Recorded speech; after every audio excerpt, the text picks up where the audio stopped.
పాకిస్తాన్లో సింధు దేశ్ ఉద్యమం ముదురుతోంది.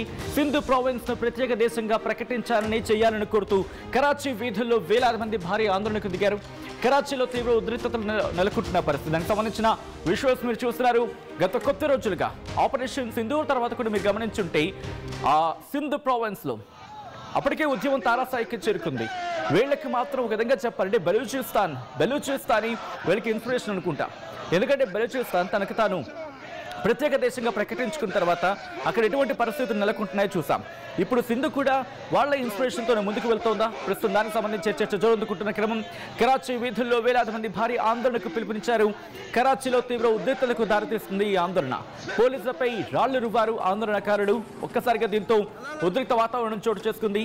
1967లో ప్రారంభమైంది ఈ ప్రత్యేక సింధు దేశ్ ఉద్యమం.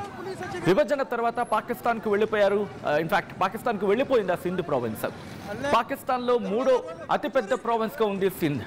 ప్రధాని మోదీ జోక్యం చేసుకోవాలని ఉద్యమకారులు డిమాండ్ చేస్తున్నారు. అక్కడ పాకిస్తాన్ ప్రభుత్వం మానవ హక్కులను కాలరాస్తోందంటూ కూడా వాళ్ళు మండిపడుతున్నారు. వాళ్ళు అంటోంది ఏంటంటే కనుక తమ దగ్గర ఉన్న నీటిని కావచ్చు, తమ దగ్గర ఉన్న వనరుని కావచ్చు, అలాగే తమ దగ్గర ఉన్న ఆ ప్రాంతాన్ని మీరు చూడొచ్చు. మదర్ ల్యాండ్ సింధు దేశ్ అని వాళ్ళు ప్లకార్డులు పట్టుకొని చిన్న పెద్ద అంతా కలిసి ఒక సింధు దేశ్కి సంబంధించి వాళ్ళకి ప్రత్యేకమైన ఎజెండాతో వాళ్ళు రోడ్ల మీదకి వచ్చి ఆందోళనకు పిలుపునిస్తున్న పరిస్థితి. పాకిస్తాన్ నుంచి తాము విడిపోవాలనుకుంటున్నారు. జై సింధు అంటూ కూడా వాళ్ళు అక్కడ నినదిస్తున్న సందర్భం.